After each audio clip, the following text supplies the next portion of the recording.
Well, welcome everybody. This is Joanne Geer. I am the Executive Director for the Westchester Biotech Project. I'm going to ask everyone to mute yourself if you are not a speaker. It's easy to collect feedback from the background, and I can't always tell where it comes from my end. We are going to hear from Dalfoni Banerjee and Doug Greene today on writing NIH grants, so I'm so excited about this program. I want to introduce our co-founder, Michael Welling. Oops. And I'm going to go boop, boop, boop, boop, boop, boop, boop, boop. There we go. Hi, Michael. Would you like to introduce us? Of course. Thank you, Joanne. And thank you to Dalfoni and Doug for joining us today. And thank you all for taking time out of your day to join us. I know we've got some old friends on the line today, as well as a number of new friends. And I wanted to just sort of take this opportunity first just to give a little bit of a background of who we are, what we're doing, and sort of where we're going. Actually, this month, May, marks our 2-year anniversary, although it feels like 20 in a good way. And over that time, our organization, which is a 501(c), and which was launched with the mission of highlighting and celebrating and honoring and supporting researchers, data scientists, and engineers. Through that effort, we have accomplished I think, a tremendous amount already. We have identified even more opportunity to affect change and make an impact. And today is a great example of that. On this slide that you see right here, just gives you a quick overview of some of our programs and roundtables and symposia and collaborations. And I bring this to your attention that we welcome anybody to reach out to us should any of these be of particular interest to you and you want to jump in and be involved and participate, or if you have another idea that you think there is a meaningful and valuable topic that we should be tackling, we welcome all of that. Some of our big initiatives that we have underway right now: Westchester Biotech Project Europe, which is an international collaboration gaining a tremendous amount of steam and momentum in trying to build a collaborative pipeline with some of our friends in Europe. Our Westchester Certificate Program is something we are very, very proud of through collaboration with our college and university partners. Someone just needs to mute themselves. The certificate program is through a collaboration with our college and university partners, as well as local employers here, in identifying some opportunity to bring some skills to the table with some of the kids who come out of college and university and that are not necessarily having the opportunity to be taught in the schools. And certainly ones that the employers are looking for.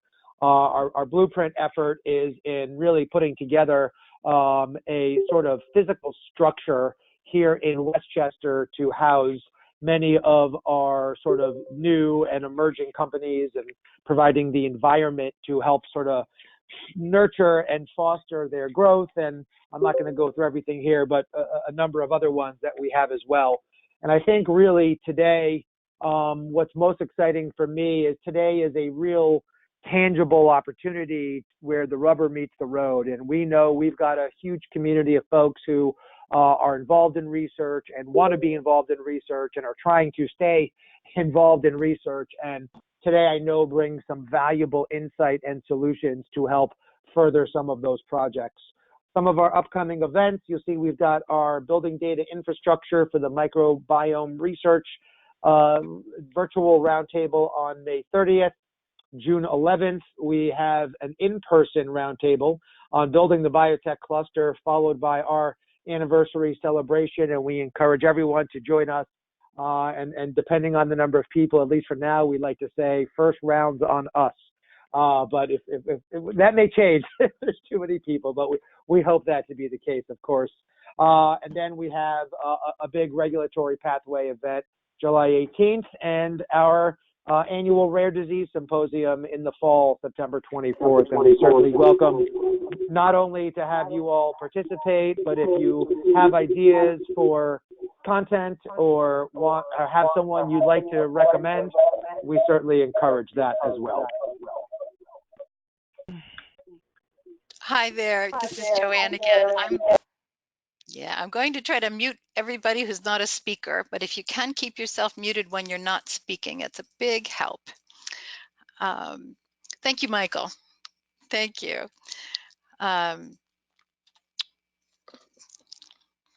let you keep going, Michael, unless I muted you. I think I muted Michael, so I'm going to continue on. We want to thank everybody who has given us support, and there are many more. We have partners on all different kinds of scales. We have those who are supporters in kind, those who are partners, alliance partners, like other nonprofits, and we work to help each other out. There's lots of different ways to get involved. And of course, we have a number of really terrific financial sponsors as well. So I'm going to hand it over now to Dalfoni. And I've had the pleasure of knowing Dal for a number of years. I just got to find you on the list here, Dal. We'll get there. Here we go. And have so much appreciated your support and input over the years, and was very happy to host you today. You should have a pop-up ready for you now. There you go. So while we're getting the slides up, I just want to let everyone know that we're going to hear from Dalfoni and Doug. And then after that, we're going to have a roundtable where we invite the people on the call to introduce yourself and talk about the subject, ask any questions. We have a nice long time to have a real discussion.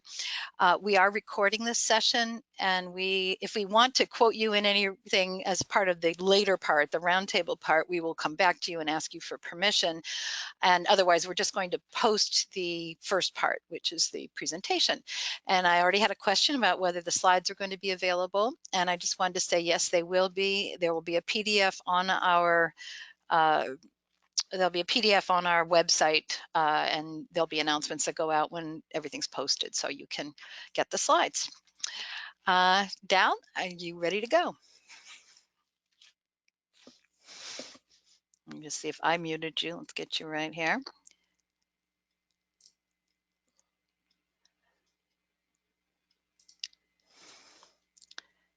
Okay, Dalfoni, I see. Okay, I am unmuting you at my end. Dal, I think you should be able to speak now. Hi, Joanne. Can you hear me? Gotcha. There we go. Thank you very much. Okay. I'm going to mute myself now. Thanks, everybody. Perfect. Well, before you do, you can see my slide, correct? Yeah, it looks great. Looks great. Okay. Well, thank you. Well, Doug and I had a lot of fun putting this presentation together. Thank you, Joanne. And we have really been thrilled to be a part of the Westchester Biotech Project, supporting you guys, and also attending wonderfully engaging programs. Hello, everyone. I want to welcome you to our discussion, Demystifying NIH Small Business Grants, a Hitchhiker's Guide to the Grants Universe. And as I mentioned, Doug Greene and I, who will introduce himself in a moment, had a wonderful time putting this presentation together. I'm Dalfoni Banerjee. Please feel free to call me Dal.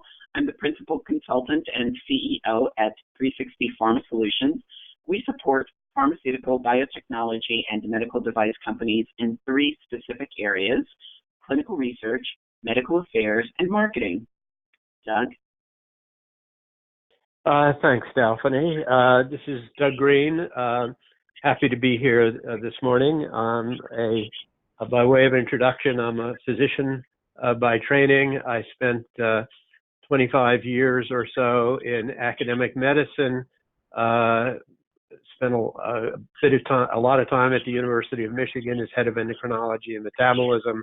I've been in the pharmaceutical sector for the last 18 years at large pharma, global head of clinical development at Merck, head of regulatory development at Sanofi-Aventis, sometime in small biotech with a company called Acaria, and in the last few years, I've been working with a number of small biotechs, helping them over the valley of death from concept to commercialization. And again, very pleased to be here today. We're Doug and I are both honored to be here and honored to be involved with the Westchester Biotech Project and thrilled to be with you today. Let's take a quick look at our agenda before we get started. So as Joanne just alluded to, she will do welcome and the introductions in a roundtable format later on in the program. To start off, Doug will tell us where we're going and also tell us what it should look like when we get there, the universe of NIH grants, small business grants. Both Doug and I will kind of share our thoughts on how we get there. Then Doug will provide a deep dive into SBIR, STTR grants. And those are the small business grants that were alluded to in our title, the title of the presentation. Then I'll cover some of the operationalization aspects of the grant writing and submission process. Afterward, Doug will provide a brief summary before handing it back over to Joanne to open the discussion portion of the presentation. Doug? Thanks, Dal. So this is sort of the roadmap that we would all like to traverse, starting with the great science, the great energy, the goal orientation of the biotech world, and we'd like to understand the NIH grant universe in order to reach that cherished goal of an approved grant that can move our projects forward. The question is how to navigate this roadmap, and to particularly face the challenge of operationalizing one's science and inquisitiveness so that it can become understandable and considered valuable by the NIH review system in order to be successful. And what we have to keep in mind is that we in the biotech sector and the NIH are, in fact, very much aligned in our goals and hopes and aspirations. The NIH is actually looking for a win-win, and so are we. Why do I say that? Well, the STTR SBIR program has been set up to increase the return on investment, the ROI, that the federal government makes in supporting research in the biomedical sector. So the purpose of the SBIR STTR program is to be able to see that research, that inquisitiveness, and all of those scientific inquiries to actually give rise to tangible benefits. And what are those tangible benefits that the NIH is looking for? It's looking to use small business to stimulate technological innovation, to strengthen the role of small business in meeting federal research and development needs, and to increase small business participation in this kind of activity, to increase the private sector commercialization of innovation that has been initiated through federal support, and to foster and encourage participation by socially and economically disadvantaged small business concerns and women-owned businesses. Those are the goals, and they very much align with what the aspirations are of the small business biotech sector. What is often rate limiting in achieving success is the operationalization of these aspirations. They require teamwork to be successful because biotech research is a multidisciplinary process. And the goal is to achieve non-dilutive funding, that is non-equity sharing support from the NIH.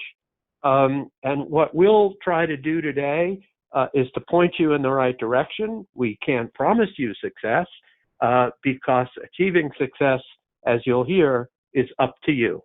But remember, you and the NIH are aligned here in wanting to achieve the same thing. Dal? So let's dive into the universe of the NIH grant so we understand it well, and we can look at see where the opportunities are.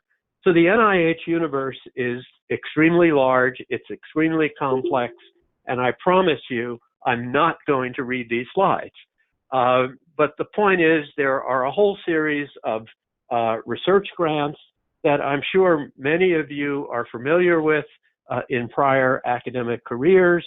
They're listed on this slide. The next slide points to some specialized NIH research grants that are directed at developing collaboration, career development, and so forth. And again, these are primarily focused on academic institutions and full-time academic investigators. But the next slide is, if you will, where the money is. We're talking about the STTR, the Small Business Technology Transfer Program of the NIH, and the SBIR, the Small Business Innovation Research Program, and we're going to spend pretty much the rest of this time talking about that. And what we would like to achieve on the next slide is to be able to navigate this world, this universe. The goal is to achieve a small business grant, but we need to know what grant type is appropriate, what is appropriate for the eligibility that different biotech components bring with them. And then we have to understand the process. And the process is the difference between success and failure. As you get into this and begin looking through the NIH series of links and websites that we will refer you to today, there is the risk of information overload. It's a risk to be avoided, but there's valuable information that you need to tailor to your own needs and aspirations. And you need to do it quickly and in an organized fashion so you don't miss the boat or fall into the black hole, which all universities now we know have.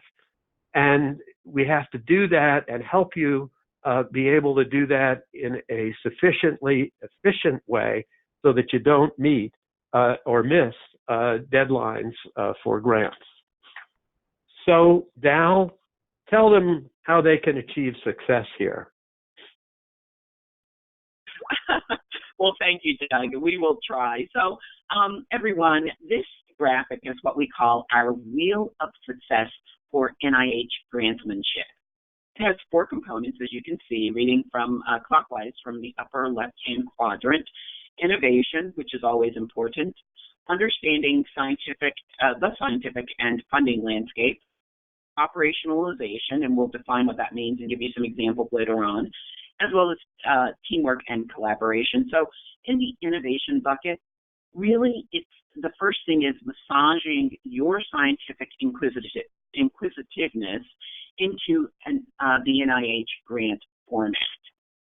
Also, communicating in a way that resonates with the reviewers, your target audience, and throughout the application, communicating consistently, using consistent terminology, conservation of terminology and that kind of thing. In the understanding the scientific and funding landscapes, we have the grant universe that Doug alluded to moments ago, understanding the NIH priorities, understanding the best fit, what grant is the best fit for your science, finding out the right information, Doug just alluded to that, as well as being aware of applicable legislation. And operationalization, it really is having an efficient and effective and consistent process that's known by your entire team.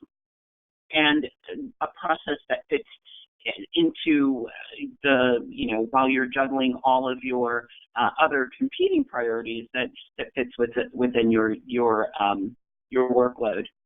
And then we have the all-important teamwork and collaboration. Having a strong, cohesive team is paramount, as we know, and we believe that transparency is one of the keys of a strong, cohesive team. Transparency is also one of the benefits of an efficient operationalization process, and we'll get into that in a little bit as well.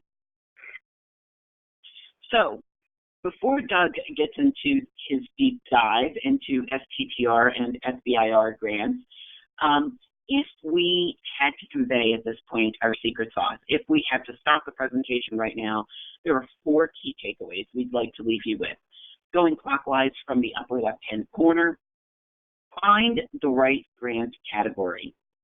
Understand who the reviewers are, who will be the reviewers of your grant, and what they expect, and meet those expectations, all of which will get you to a high-quality submission. Now, Doug will give us a deep dive into SBIR and STTR grants. Doug? Thanks, Dal. So, as I said, the biotech sector and the NIH are aligned here with common goals, and they have a pathway to success, to commercialization, which is outlined in this slide and broken down into various phases of these small business programs. And everything comes down to terminology. They use phase 1, phase 2, and phase 3 in a completely different context with a completely different meaning from what we're used to thinking about phase 1, phase 2, and phase 3 clinical trials. So just don't get confused here by this terminology. So in these small business grant programs, the first phase is to support the generation of fundamental concepts that are applicable in the commercial sphere of the biotech business sector. So the initial funding is for a period of 6 to 12 months. It's rather modest, $150,000 maximum, to assist in the generation of ideas and to explore the feasibility of a path that ultimately leads to clinical development and improvement in health outcomes. The second phase is longer, with considerably more funding available, and this is when the work actually gets done. It is the majority of the NIH-supported R&D work takes place in this phase 2 segment of the process. It is possible to submit a competing renewal application after the completion of a phase 2 program and to have a second phase 2 program awarded. And the NIH also at this point provides a number of additional support elements in terms of education, resources that can be leveraged by the grant recipients, with the goal to move the project to phase 3, which leads to commercialization. Importantly, phase 3 is not supported by the National Institutes of Health. The expectation is that by the time the project reaches phase 3 of development, the investigators will have been successful in attracting external funding, either through foundations or through investors or partnerships with pharma companies. The last point is that it is possible. These are usually applied for individually at each phase. There is an opportunity to apply for both phase 1 and phase 2 simultaneously using a fast track application. These are more carefully scrutinized. The money is awarded in tranches. You have to establish milestones and deliverables to be shown in phase 1 in order to receive the phase 2 funding. But the advantage of this is there isn't an interruption in funding. If you successfully achieve phase 1, the phase 2 funding kicks right in at the moment you leave phase 1. So fast track is something to think about. It is a higher bar to reach, but it involves less risk of interruption as you move forward. The next slide shows the difference between these two programs, the SBIR and the STTR. Both of these programs are congressionally mandated set-asides that are targeted for small businesses. In other words, the Congress of the United States insists that federal agencies that have externally funded grants must devote a portion of their budget to small businesses, which means you have to have less than 500 employees. The difference is that in the SBIR, the principal investigator must be primarily employed in the business. That means you can't have a full-time job elsewhere at a university. And the majority of the work has to be done within the small business itself. There are limits to the use of federal dollars for outsourcing. Phase 1 is 6 months duration. And since everything is done internally within the business itself, there's no need for complicated intellectual property allocation. The STTR is a bit more complicated. The purpose of this is to transfer technology from a nonprofit research institution into a small business. And so it represents a collaboration between a small business, as defined previously, and a nonprofit research institution. It can be a federally financed research and development corporation as well. Whoops. Oh, hold it. We're jumping around here. Sorry. There has to be an appropriate intellectual property agreement between the two entities. Outsourcing is allowed to a higher percentage. The phase 1 duration is longer. It's up to a year, recognizing this complexity. But both of these programs, federally mandated by the Congress, these NIH entities must spend this money for small businesses. So they are looking for those opportunities since it is a federal mandate. And as with most federal programs, there are deadlines and timelines which are pretty much set in stone. The important thing about this slide is that when you apply for an NIH small business grant, gratification is necessarily delayed. There are fixed submission deadlines. There is a period of technical review, which is then followed by review by the NIH advisory councils of the different institutes, and then funding dates. And so you're talking about at least a 6-month delay between the time that you submit the application and that you receive the NIH funding. So on the next slide, the eligibility for being a small business that can compete for these grants. Again, less than 500 employees.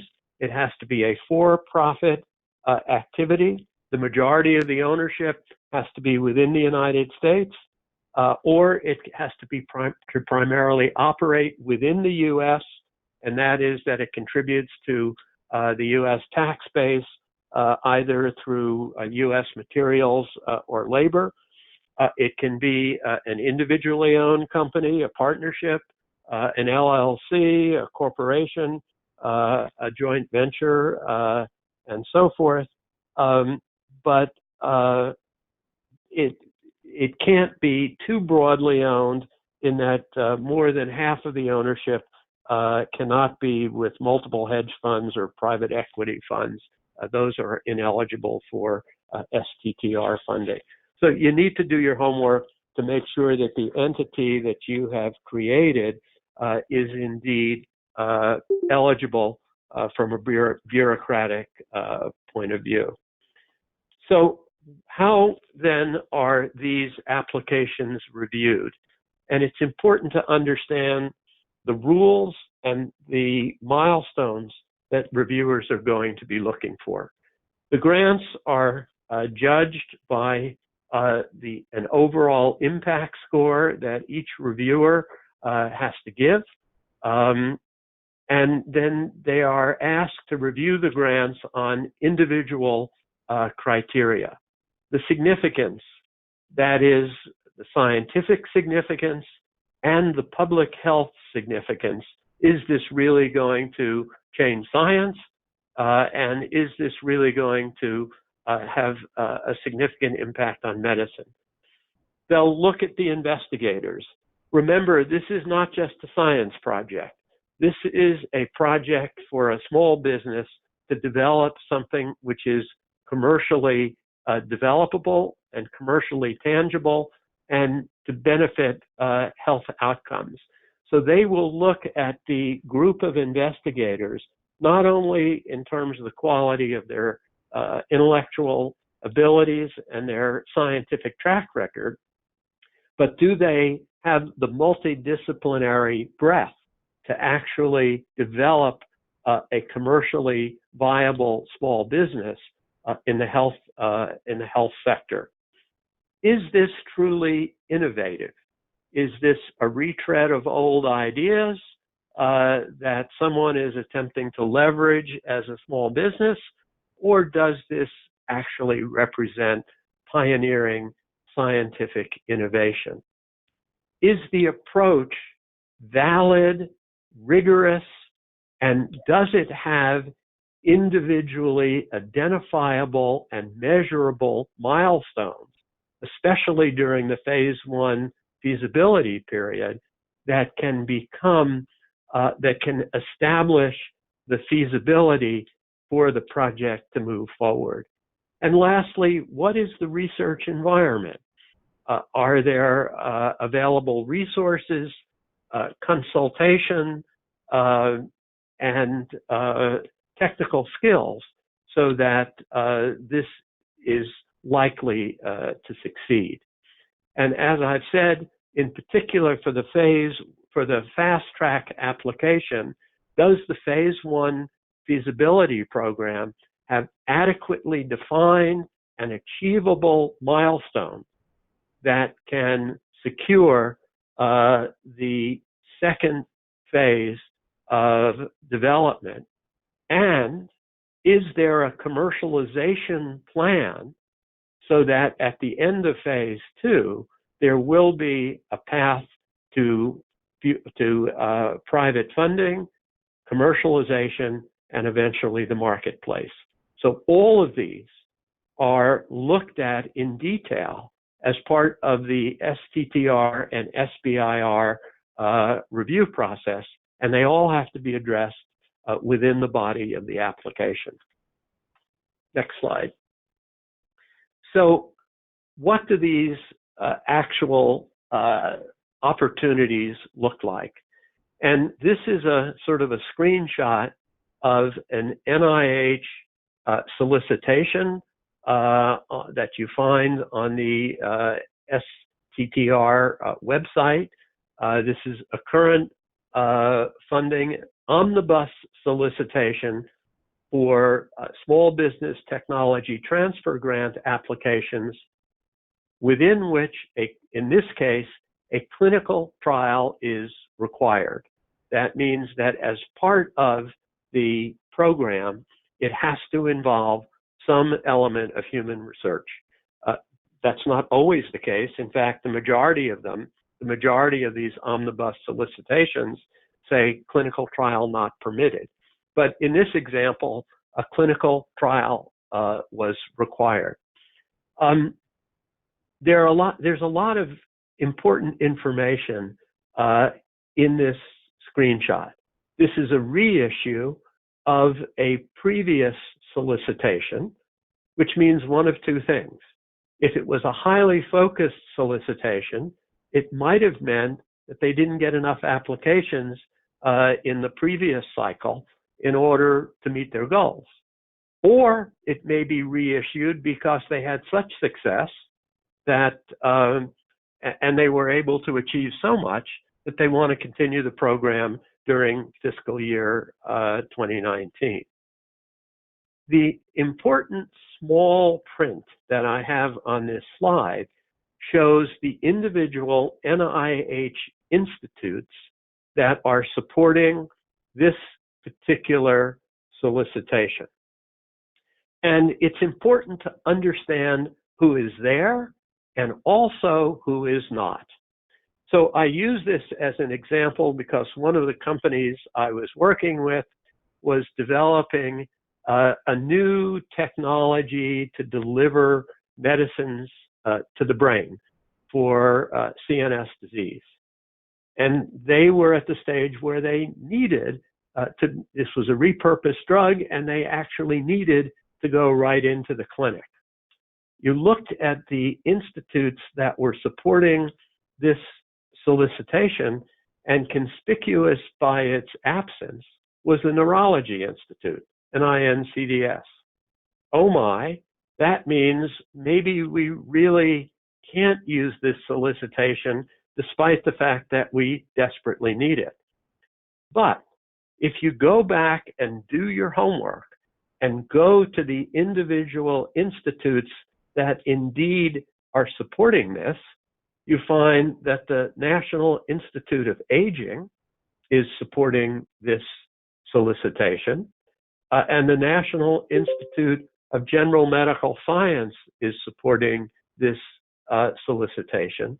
And if you go and look at their goals and objectives, you find that it would be perfectly appropriate for them to support this new delivery technology for to get a medicine to the brain, because it's part of their goals.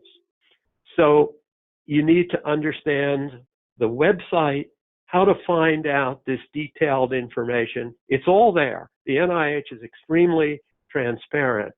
But if you don't do your homework and really probe through the information which is available, you'll miss the boat. And that's really unfortunate. The next slide shows, go ahead one more.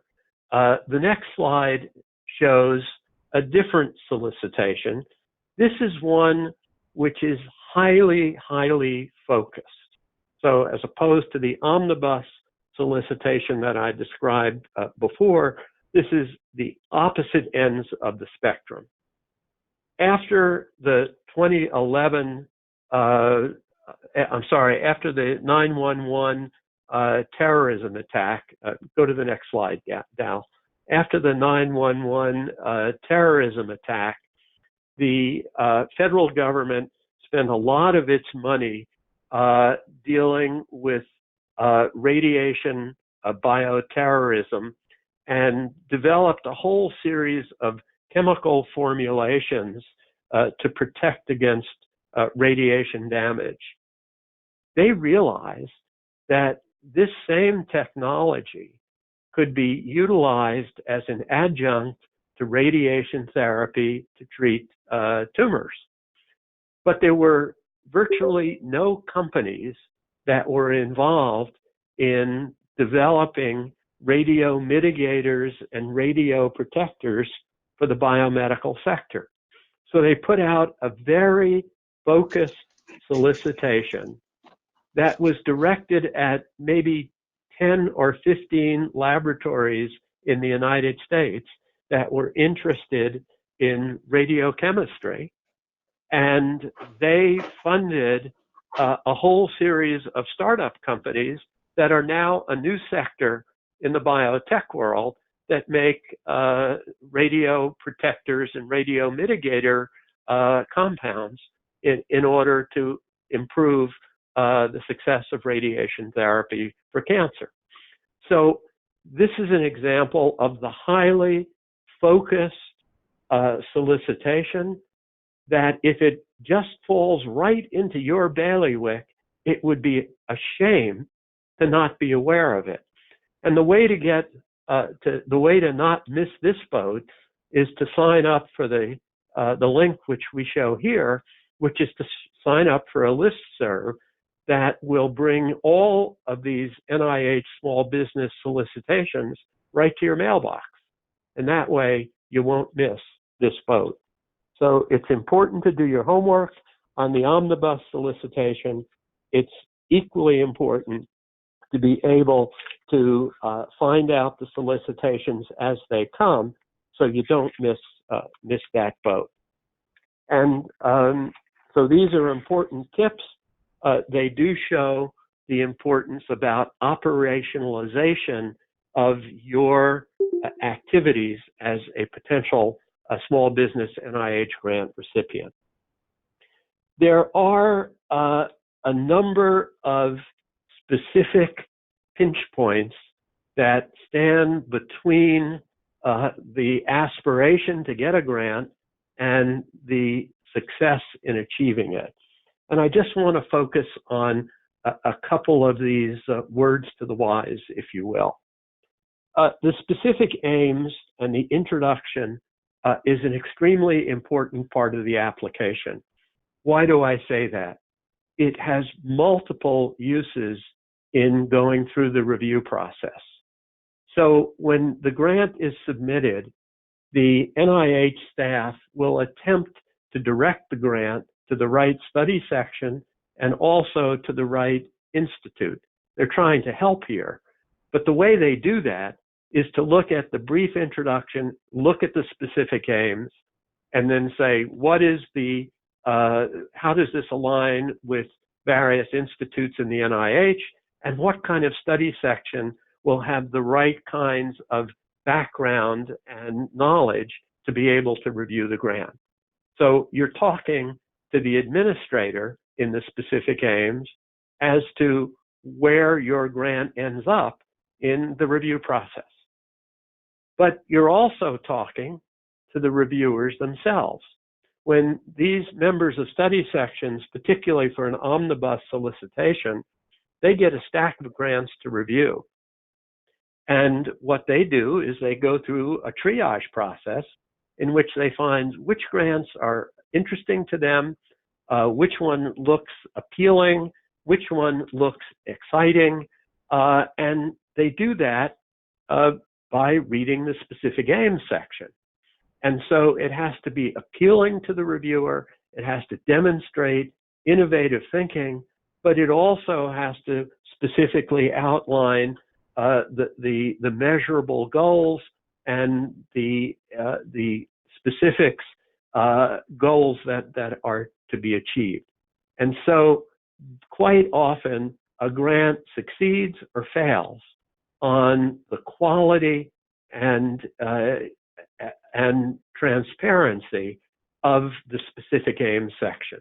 So it's the part of the grant that you need to really, really focus on and recognize it is a précis to the whole grant for a whole variety of different audiences, has to include a lot of information, but be very readable and very enticing to the scientists who are going to review it. In the fast track application, people will look at the phase 1 deliverables, the phase 1 feasibility, because from their perspective, it's a small amount of funding that's going to lead to a tenfold greater funding commitment down the road. And so they want to make sure that the phase one in a fast track is clearly thought out and can be judged on specific milestones so that the money which comes afterwards will be well spent. They scrutinize the bios. They want to see not just excellent science and excellent scientists, they want to see that you have the well-rounded team to actually not only discover these new concepts, but to develop them and commercialize them, and that you really understand the end, which is a marketable product that will impact healthcare. And so the bios and the commercialization plan are almost an audition for the company as well as an audition for the science. So these are the review criteria that you need to pay a special attention to. And in order to meet them, it obviously requires a multidisciplinary team that works well together, communicates well, brings in multiple perspectives from all of the disciplines necessary for a successful small business grant. How do we bring a team like that together? How do we operationalize teamwork? And that's what Dal's going to talk about in the next segment. Dal? Well, thank you, Doug. I appreciate that. Efficient, effective, and transparent operationalization that Doug was talking about begins with what I call a 360 tracker or master tracker, which can streamline things for one project or one grant or across one project or grant. In addition, a 360 tracker, in addition to streamlining your work, a 360 tracker can add efficiencies and increase transparency. And both Doug and I have mentioned transparency before. It's a really important aspect and part of teamwork and collaboration. Also, with a 360 tracker, dashboards, PowerPoint presentations, and routine updates can be easily generated. Now, various programs can be used for this type of activity for a 360 tracker. But today, in our example, we'll be using a Microsoft Excel workbook that is comprised of multiple tabs. And this is my preferred method, by the way. So in our example, we'll use, like I mentioned, in our 360 tracker example, we'll use an Excel spreadsheet with multiple tabs. And those tabs all together represent your entire project or your entire grant submission application. Here are a few example tabs that make up our sample 360 tracker for NIH grant application. So we have a notes tab, an experiment prioritization tab, a timeline tab, grant components tracker, high-level milestones, and this will be useful especially with the fast track application that Doug mentioned, a budget tab, stakeholder map, communication plan, grant details and company info. And I'll demonstrate why that's important and how you can how that can play a big role in your in operationalizing and being efficient around your submission. And then last but not least, lessons learned. However, these are just sample tabs. However, there are countless other options and additions that you can use. You can really make it your own. So let's dive in. Our first tab is Notes. So this is essentially an Excel spreadsheet, a tab on our spreadsheet. High level, you have a unique ID, which is auto-generated. You capture your specifics for your action items, who are the responsible persons, target date and status. Now, a few things I'll mention about this. You will have access to these slides, so you'll see I won't review every I won't read them too deeply because you'll have an opportunity to view them on your own, but I will point out a few things. Firstly, that this can be used to capture your agenda. Imagine using one cell to capture your agenda.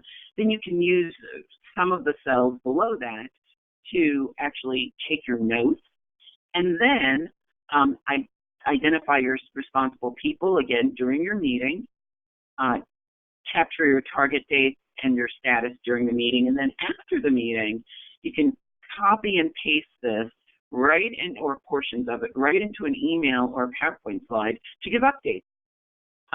One other thing I'll point out about this particular tab is something I use quite often, which is conditional formatting. And so in this case, as the date approaches, the conditional formatting it makes the cell yellow as the date is approaching, and then red as the date is missed. Hopefully not too many of those. And then for items that are closed out, they're grayed out, and that's all done with conditional formatting. The next tab is experiment prioritization. Again, conditional formatting around priority. It's always a good idea to assign priorities so the team knows what it is that they should be working on, and how they can best fit that into their day. If they have a really low priority item that they need to work on, well, perhaps they can work on higher priorities instead, from day to day. The next column is our study report submission date. So this is just our target date, the status of the experiment, the responsible person, study number, grant phase. And again, there are myriad columns that you can add to this to make it your own. This, however, is very basic and can get you started in tracking your experiments and prioritizing them. The next tab is our timeline. Pretty standard. On the left-hand side, the leftmost column, we have our task and the duration of the task, start date, completion date. Again, various columns you can add moving on, but this is a basic timeline that can get you started. Of course, this is in Excel, but Microsoft Project works just as well, even better for some cases. But again, as a one-stop shop for your project, I think there's nothing better than Excel to capture all these things in. Our next tab is Grant Components Tracker. For this tab, we have actually compiled all the components of a grant application. You can't see them all here because they would be too small. That would make the graphic too small to fit on one slide. But essentially, we have an ID that's auto-generated, a unique ID for each line item. The task, like I mentioned, we've captured all the tasks that go on for quite a few more rows. The status, target date, again, conditionally formatted with our completed items being grayed out.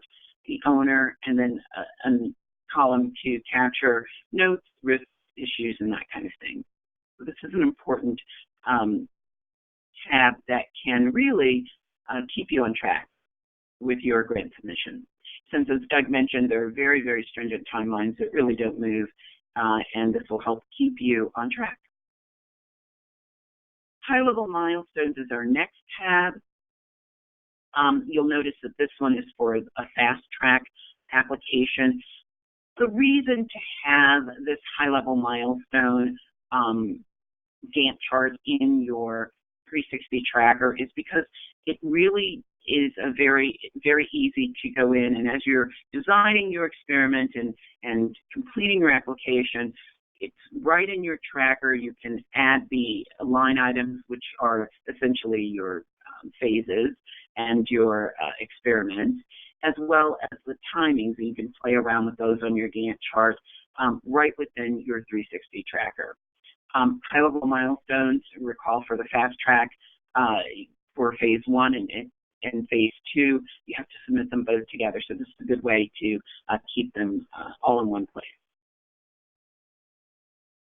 Standard budget tracker here with your cost type, the specifics, the time frames, etc. You'll want to keep track of your whether it's a direct or indirect spend, as well as the spreads over the years. One thing about, and again, I won't belabor this very much, but the one thing about this particular tracker is that if when we put in our rate, our time frame, and percentage, the spread is auto-calculated on our spreadsheet. And I think it's a good idea to automate as much as possible so that you don't make mistakes. You're going to be dealing with a lot of numbers. Also, the one last thing I'll leave you with around the budget for grant applications is remember that there are limits on internal versus external spending. So your budget tab needs to be granular enough to capture and distinguish each.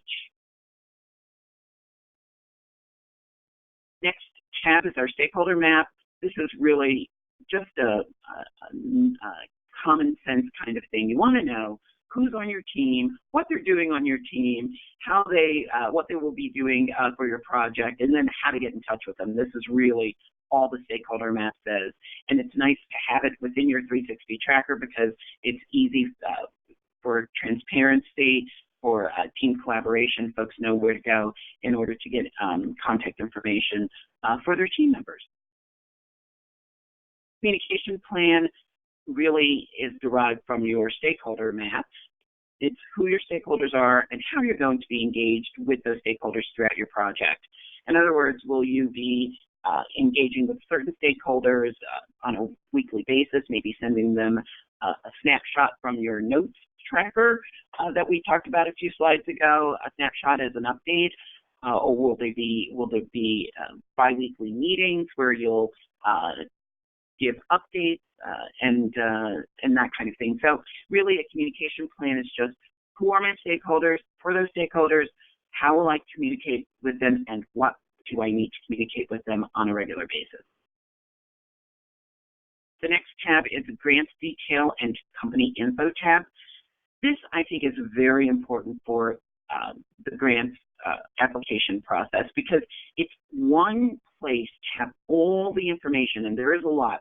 We're not showing all the rows here, but there's a lot of information that you'll need to incorporate into your grant application. So it starts out at the top with information about your company, your DUNS number, your company's DUNS number, your EIN, your SAM or System Awards Management registration number, and your CAGE code can go in here as well.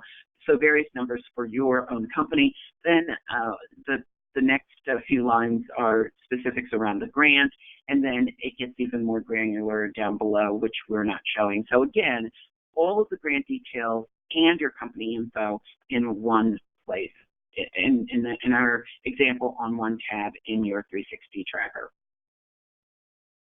Last but definitely not least is our lessons learned. Now, most teams do a pretty good job of capturing lessons learned. Where some fall short is the propagation of those lessons learned. So my advice is don't stick your lessons learned in a file on your computer or on your desktop. Share it. It becomes a lessons learned, the documentation of lessons learned becomes increasingly important with every grant application you submit. Without documented, shared lessons learned, and putting that in a repository that's accessible by your team members, without that, teams are more likely to repeat the same mistakes or carry forward the same inefficiencies from grant application to grant application. And that's it for operationalization. I'll hand it back over to Doug.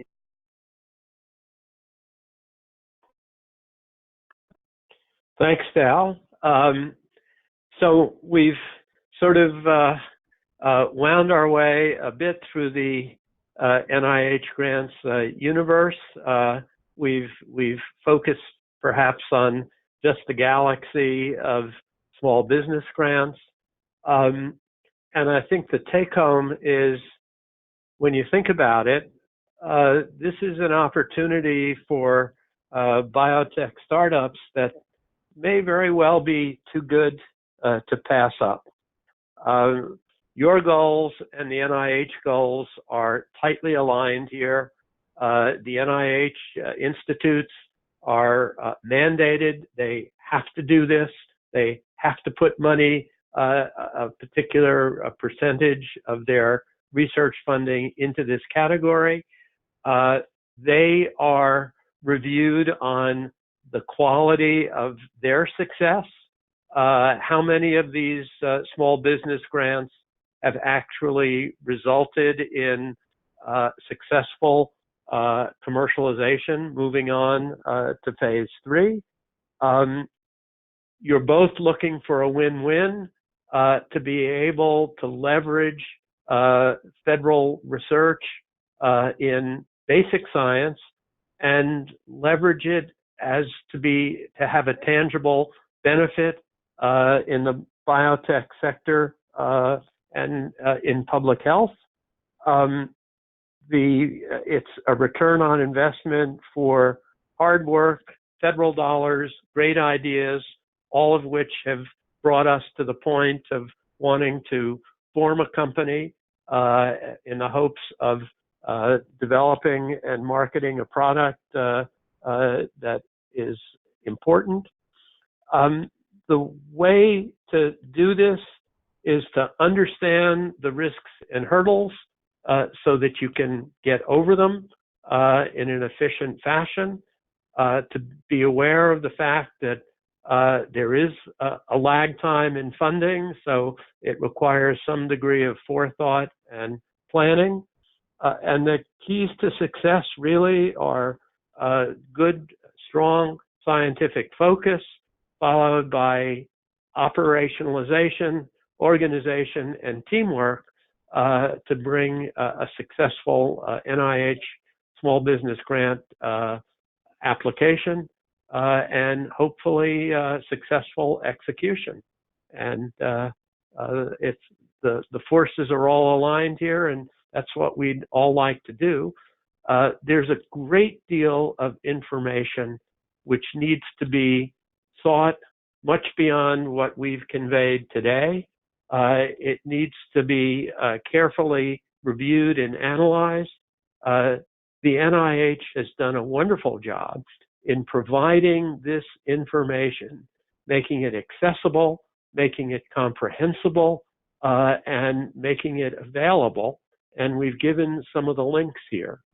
The NIH staff is also very much open to collaboration and communication. All of these links include phone numbers and email addresses of experienced and devoted NIH staffers who are more than willing to help you along in this process.